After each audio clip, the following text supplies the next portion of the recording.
नमस्कार, आप देख रहे हैं न्यूज 18 बिहार झारखंड और मैं हूं आपके साथ लक्ष्मी। प्रदेश के पूर्व सीएम हेमंत सोरेन की जमानत याचिका पर आज झारखंड हाईकोर्ट में सुनवाई होने वाली है। जमीन घोटाले के आरोप में जेल में बंद हेमंत सोरेन ने इससे पहले पीएमएलए कोर्ट में याचिका दायर की थी, लेकिन उनकी जमानत याचिका को खारिज कर दिया गया। इसके बाद हेमंत सोरेन ने झारखंड हाईकोर्ट का रुख किया।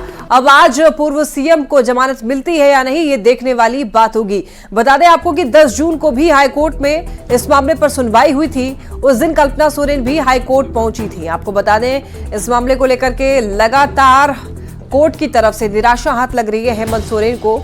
आज हाईकोर्ट में सुनवाई होने वाली है उनकी जमानत याचिका को लेकर के। ये देखने वाली बात होगी कि इनको जमानत मिलती है या नहीं, कोर्ट की तरफ से क्या कुछ फैसला सुनाया जाता है। जमानत के लिए हाईकोर्ट पहुंचे हेमंत सोरेन की याचिका पर आज सुनवाई होने वाली है। आपको बता दें कि सेना के कब्जे वाली जमीन की खरीद बिक्री का आरोप लगा है और ऐसे में आपको बता दें कि ईडी भी आज दलील पेश करेगी, तो दूसरी तरफ हेमंत सोरेन के वकील कपिल सिब्बल भी पेश करेंगे दलील। राज्य से बड़ी खबर, कांग्रेस की बैठक शुरू। विस्तार कार्य समिति की हो रही बैठक। पार्टी प्रदेश प्रभारी की अध्यक्षता में यह बैठक। बता दें आपको, कांग्रेस प्रदेश अध्यक्ष राजेश ठाकुर मौजूद। बैठक में पार्टी के सभी विधायक भी मौजूद हैं। बैठक में पूर्णिमा नीरज सिंह नहीं पहुंची। लोकसभा चुनावी परिणाम पर समीक्षा होगी। जनरल सीट पर हार पर मंथन होने वाली है। विधानसभा चुनाव पर रणनीति बनाई जाएगी। तो ये साल झारखंड के लिहाज से बेहद महत्वपूर्ण है। लोकसभा चुनाव संपन्न होने के बाद अब सबकी नजर विधानसभा चुनाव पर टिकी हुई है। बस कुछ ही महीनों के बाद विधानसभा चुनाव होने हैं झारखंड में। तो ऐसे में आपको बताते चलें कि विस्तार कार्य समिति की बैठक हो रही है कांग्रेस की, और आपको बता दें कि पार्टी प्रदेश प्रभारी की अध्यक्षता में यह बैठक की जा रही है। सीट में हमारा हार कैसे हुआ, वहाँ के प्रखंड के नेताओं को, वहाँ जिला के नेताओं को, वहाँ के लिए उनको कुछ जिम्मेवारी है। प्लस जो नेतागण हैं उन नेताओं को उनके बूथ में क्या पोजीशन जो नेता है, ऐसा नहीं कि नेता तो बड़े हैं लेकिन अपना बूथ में जीरो है कि हीरो है, ये सब चीज़ों को एक एक चीज़ों को समीक्षा किया जाए। समीक्षा में आप देखिए, आप लोग टाल क्यों रहे? समीक्षा में कौन अच्छा किया कौन बुरा किया, इसके लिए समीक्षा है। अब मंत्री पद के लिए क्या हो, अल्पसंख्यक का कोटा है, ये कौन बड़ी बात है? आप लोग हाईजैक इसको कर रहे हैं। और ज्यादा जानकारी देंगे संवाददाता गौरव झा हमारे साथ जुड़ रहे हैं।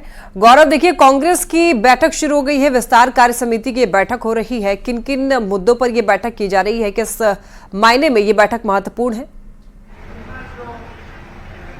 बिल्कुल, हम आपको बता दें कि ये बैठक लोकसभा के नतीजे को देखते हुए की जा रही है, क्योंकि झारखंड में जब लोकसभा का रिजल्ट आया तो उस दौरान कांग्रेस ने 2 सीट जीते। 7 में से 2 सीट पर वो विजय हुई, लेकिन एक भी जनरल सीट पर कांग्रेस नहीं जीत पाई। और ये समीक्षा कहीं ना कहीं उन्हीं चीजों को लेकर है कि 2 एसटी सीट, जिसमें से कि एक लहरदगा, दूसरा खूंटी, तो कांग्रेस ने जीत लिया, लेकिन जितने भी अन्य सीट इन्हें मिले जिनमें कि जनरल वोटर्स थे, वहां ये नहीं जीत पाए। और यही वजह रही कि आज जिला अध्यक्ष से लेकर तमाम जो प्रभारी हैं उन्हें यहां पर बुलाया गया है। प्रदेश प्रभारी के साथ साथ प्रदेश अध्यक्ष और कांग्रेस के जो वरीय नेता हैं वो सवाल जवाब कर रहे हैं। अब हम आपको बताते हैं कि इस बैठक के अंदर चल क्या रहा है। बैठक के अंदर एक मंच बनाया गया है और उस मंच पर जो पदाधिकारी हैं कांग्रेस के वो विराजमान है। साइड में एक डिस्प्ले लगाया गया है और उस डिस्प्ले पर हर विधानसभा वर जो वोटर्स हैं या वोट जो कांग्रेस को मिले हैं और जो दूसरे दल को मिले हैं उसे डिस्प्ले किया जा रहा है। उसके बाद जिला अध्यक्ष से यह पूछा जा रहा है या फिर विधानसभा के जो प्रभारी हैं, लोकसभा के जो प्रभारी हैं, उनसे यह पूछा जा रहा है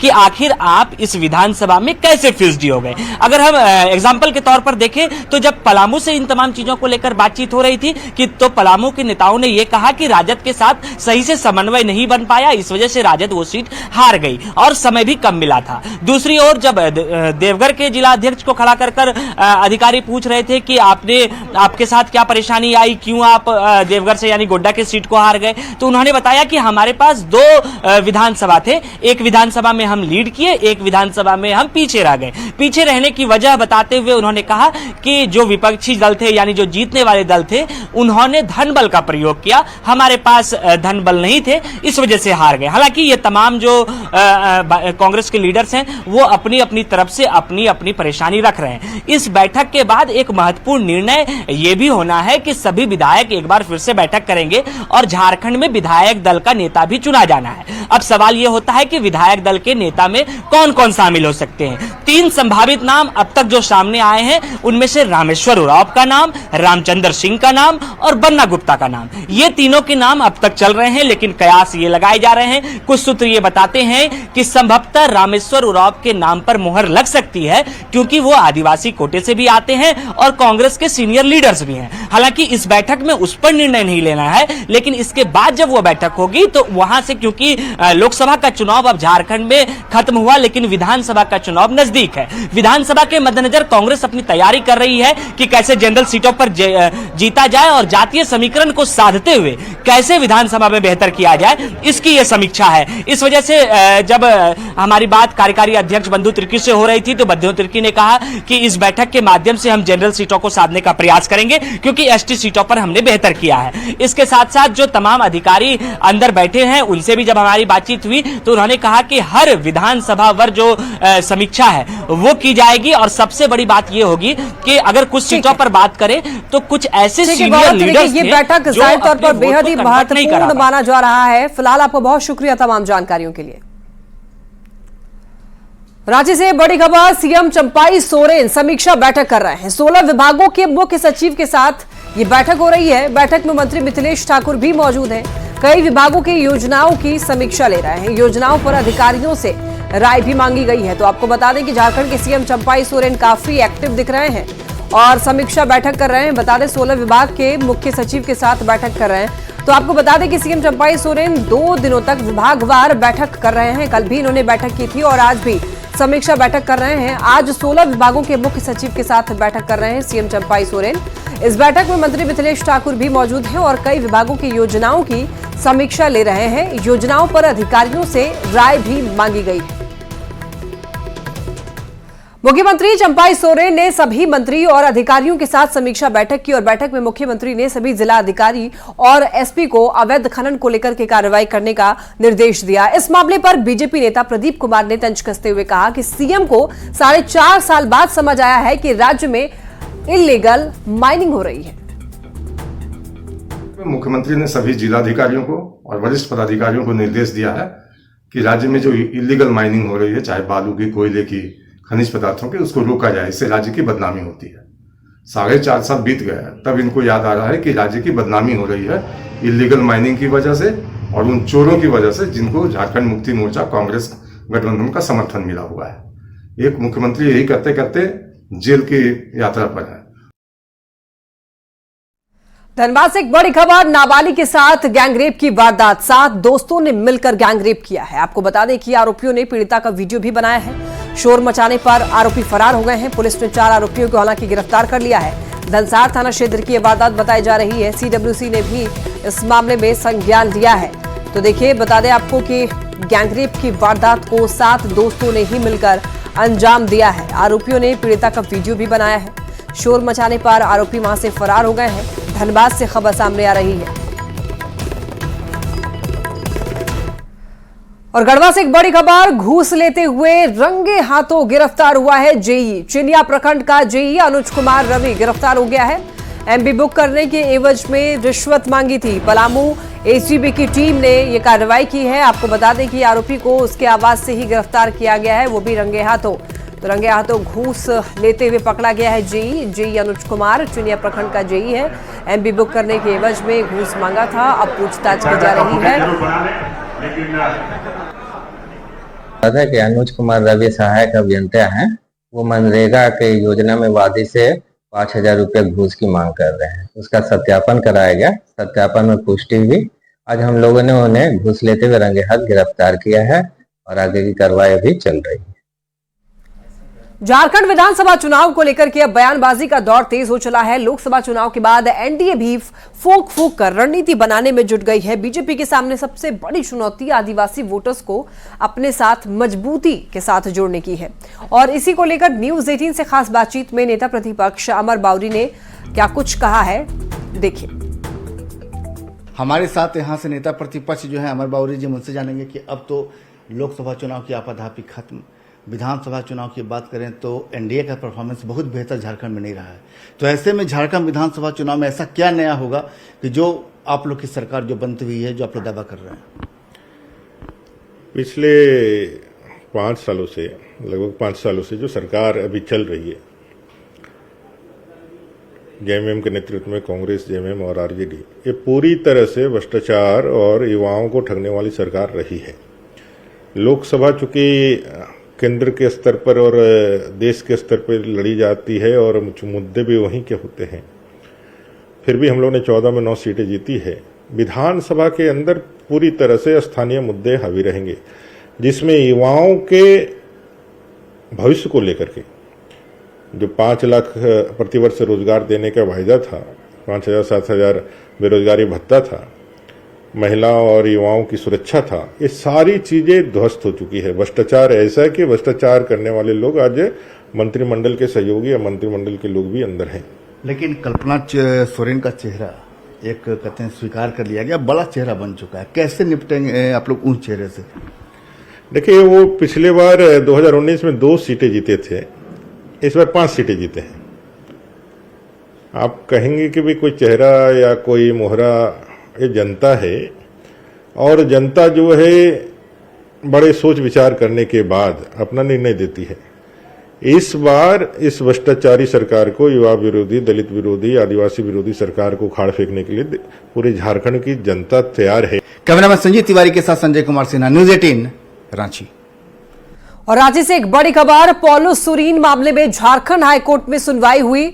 आपको बता दें कि हाईकोर्ट ने इस मामले में एलसीआर मांगा। आपको बता दें 2013 में हुए डबल मर्डर का ये मामला है। डबल मर्डर के आरोपी है जेएमएम के पूर्व विधायक पॉलू सुरीन। निचली अदालत ने आजीवन कारावास की सजा सुनाई। तोरपा से जेएमएम के विधायक थे पॉलू सुरीन और आपको बता दें कि डबल मर्डर के आरोपी हैं पॉलू सुरीन। ज्यादा जानकारी देंगे संवाददाता संजय सिन्हा हमारे साथ जुड़ रहे हैं। संजय, देखिए, पॉलू सुरीन मामले में झारखंड हाईकोर्ट में सुनवाई हुई है, एक बार पूरी जानकारी दीजिए। देखिए, 2013 की घटना याद होगी लोगों को कि कर्रा थाना में 2 लोगों की हत्या हुई थी और इस हत्या में सीधे दोषी पाया गया था जेएमएम के पूर्व विधायक पॉलू सुरीन। और फिर आपको रांची में जो कोर्ट है, आपको एमपी एमएलए कोर्ट, वहां से उनको आजीवन कारावास की सजा हुई थी। अब पुलिस सुरीन की ओर से इस पूरे जो निचली अदालत का फैसला है, उस फैसले को झारखंड हाईकोर्ट में चुनौती दी गई है और जो इस मामले में झारखंड हाईकोर्ट ने मामले को सूचीबद्ध कर लिया। मामले में बाकायदा इस मामले की सुनवाई हुई और कोर्ट ने इस पूरे मामले की लोअर कोर्ट रिपोर्ट मांगी, यानी एलसीआर मांगी है कि लोअर कोर्ट में अब तक की सुनवाई जो हुई, सुनवाई किस तरीके से हुई, क्या हुआ, फैसला आया, ताकि एलसीआर देखने के बाद ही झारखंड हाईकोर्ट में सुनवाई अपनी नियत प्रक्रिया के तहत आगे बढ़ेगी। तो कुल मिलाकर मामला सूचीबद्ध हो गया है और एलसीआर मांगा गया है। जब एलसीआर कोर्ट में प्रोड्यूस होगा तो इस मामले की सुनवाई जो है 4 हफ्ते बाद फिर होने की उम्मीद है। जी, यानी कि संजय, पॉलू सोरेन को इस मामले में अभी राहत नहीं मिलने के आसार हैं। अभी रिकॉर्ड देखा जाएगा किस तरीके से कार्रवाई हुई है, उसके बाद ही कुछ डिसीजन लिया जाएगा। बिल्कुल, देखिए, जब आप एक बार जब निचली कोर्ट से दोषी करार दिए जाते हैं, उम्र कैद की आपको सजा हो जाती है, तो फिर आपके पास ये एक अधिकार होता है कि आप अपने कानूनी अधिकार के तहत उच्च न्यायालय में आप जाते हैं और फिर आप उसी के तहत जो पॉलू सोरेन अब झारखंड हाईकोर्ट पहुंचे हैं। अब झारखंड हाईकोर्ट पहले यह देखेगा कि लोअर कोर्ट रिपोर्ट मामले की सुनवाई है कि यह मामला कन्विक्शन में है, हो चुका है, तो वैसे में वो देखेंगे कि वास्तव में लोअर कोर्ट में कौन कौन से साक्ष्य प्रस्तुत किए, किस आधार पर सजा हुई है और तमाम चीजों को देखने के बाद झारखंड हाईकोर्ट सुनवाई के तहत इसमें फिर आगे बढ़ेगा। ठीक है संजय, आप नजर बनाए रखिए। फिलहाल आपका बहुत शुक्रिया तमाम जानकारियों के लिए। और इस बीच दिल्ली से एक बड़ी खबर है, उपराष्ट्रपति जगदीप धनखड़ से मिले रक्षा राज्य मंत्री संजय सेठ। जगदीप धनखड़ से ये शिष्टाचार मुलाकात, आपको बता दें ये बड़ी खबर दिल्ली से है। उपराष्ट्रपति जगदीप धनखड़ से मुलाकात हुई है रक्षा राज्य मंत्री संजय सेठ की। आपको बता दें नई जिम्मेदारी संजय सेठ को मिली है, रक्षा राज्य मंत्री बने हैं संजय सेठ और मंत्री का पदभार मिलने के बाद देखिए अब वो रक्षा जगदीप धनखड़ से इन्होंने मुलाकात की है। हालांकि इस मुलाकात को शिष्टाचार मुलाकात बताया जा रहा है। तस्वीर आप देख सकते हैं, संजय सेठ और जगदीप धनखड़ यहां पर दोनों एक दूसरे से मुलाकात करते हुए नजर आ रहे हैं।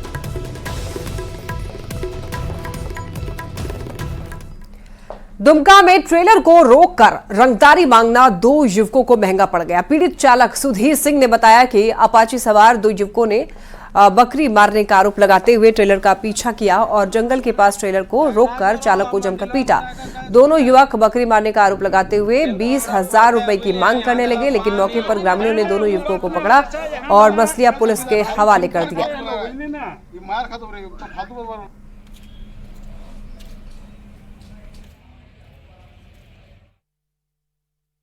घटना घटा है, दो लुखे आए, मारपीट किए, पैसा छीन रहे थे। उसके बाद गांव वाले ने पकड़ा, तब जाकर छोड़ा। गांव वाले पकड़ा? अच्छा, कौन चीज के लिए मार रहा था आपको? बोल रहा था बकरी के मार के आ रहे, हम कुछ नहीं किए। बोकारो के बेरमो थाना क्षेत्र के फुजरो में ज्ञान ज्वेलर्स में अपराधियों ने दिन दहाड़े फायरिंग की। फायरिंग के बाद आरोपी पीसीआर की गाड़ी को चकमा देकर के फरार हो गए, जिसके बाद गुस्साए लोगों ने विरोध में फुजरो बाजार बंद कर सड़क पर आंदोलन शुरू कर दिया। लोगों में पुलिस प्रशासन को लेकर के नाराजगी देखने को मिली। हालांकि इससे किसी के हाथाहाथ होने की खबर नहीं है और न ही किसी लूट की वारदात को अंजाम दिया गया है। बता दें कि इससे कुछ दिन पहले मोती अलंकार ज्वेलर्स पर भी अपराधी दिन दहाड़े गोली चला करके फरार हो गए थे। के आसपास ज्ञान ज्वेलर्स के मालिक ज्ञान वर्मा जी को वो अपने नीचे कुछ काम कर रहे थे, उसी बीच में उनको गोली चला के रोड के उस पार से और गोली चला के वो भी निशाना लगा के और गोली भरते हुए और इधर से भागे हैं नीचे ओवरब्रिज के तरफ। और जैसा कि देख सकते हैं और नीचे पीसीआर गाड़ी उनको रुकवा रहे हैं हाथ देके, जो कि पूरी फेलुअर है प्रशासन की ओर से। और ये बाजार पूरी अभी बंद होने जा रहा है और अनिश्चितकालीन के लिए हम लोग नीचे बाजार में बैठेंगे जब तक एसपी साहब आके हम लोग को इसका निर्धारण नहीं करेंगे तब तक। रामगढ़ सीसीएल कुजू एरिया की महत्वपूर्ण कर्मा खुली खदान परियोजना को वित्तीय वर्ष जो 2024-25 में 10 लाख टन कोयला और 20 लाख क्यूबिक मीटर ओबीआर उत्पादन करने का लक्ष्य दिया गया है। परियोजना प्रबंधन टीम वर्क के तहत उत्पादन लक्ष्य की प्राप्ति में जुटा हुआ है और इस साल एक महीने में 1,10,000 टन कोयले का उत्पादन किया जा चुका है। बता दें कि वित्तीय वर्ष 23-24 में कोयला जो है वो 8.60 lakh ton, OBR 12.80 lakh cubic metre और कोयले का डिस्पैच 7.50 लाख टन किया गया था। ज्यादा जानकारी के लिए देखिए न्यूज 18 संवाददाता जावेद खान की रिपोर्ट। जो है ना, पिछले साल 8,60,000 टन कोयला किए थे, 8,60,500 टन मान सकते हैं, और वो भी लगभग 12,80,000 क्यूबिक मीटर किए थे। डिस्पैच 7.5 लाख के आसपास में हुआ था। इस बार हम लोग का फाइनेंशियल 24-25 के लिए कोयला का टारगेट हम लोग को 10 लाख मिला है, 10 लाख टन, और वो भी हम लोग को 20 लाख क्यूबिक मीटर करना है। और डिस्पैच हम लोग को जितना प्रोडक्शन होगा लगभग उतना ही 10 लाख टन करना है। आप हमारे पीछे देख सकते हैं सीसीएल कर्मा ओपन कास्ट परियोजना को। यहाँ पर लगातार यहाँ पर उत्पादन कार्य चल रहा है, कोयला निकाला जा रहा है, वो भी निकाला जा रहा है। अगर मैं बात करूँ वित्तीय वर्ष 24-25 के दौरान तो सीसीएल कर्मा उत्खनन परियोजना को 10 लाख टन कोयला और 20 लाख क्यूबिक मीटर वो भी निकालने का लक्ष्य दिया गया है। इसी वित्तीय वर्ष में लगभग 10 लाख टन कोयले का डिस्पैच भी करना है। कोयले का उत्पादन लगातार यहाँ पर जारी है। ऐसे में कहा जा सकता है कि जिस हिसाब से कर्मा परियोजना कोयले के उत्पादन में लगी हुई है, लक्ष्य प्राप्ति समय से पूर्व कर लिया जाएगा। जावेद खान, न्यूज 18, रामगढ़। रामगढ़ के पतरातू के कटिया बस्ती में मंडा पूजा और मेले का आयोजन किया गया। इसमें 222 भक्तों ने नंगे पांव दहकते अंगारे पर चलकर अपनी शिव भक्ति और आस्था का परिचय दिया। शिव भक्तों ने नुकीले कील को पीठ पर लगाकर बनस झूला झूलकर अपने सच्ची आस्था का प्रदर्शन किया। मौके पर बंगाल से आए छऊ नृत्य कलाकारों ने नृत्य प्रस्तुत भी किया।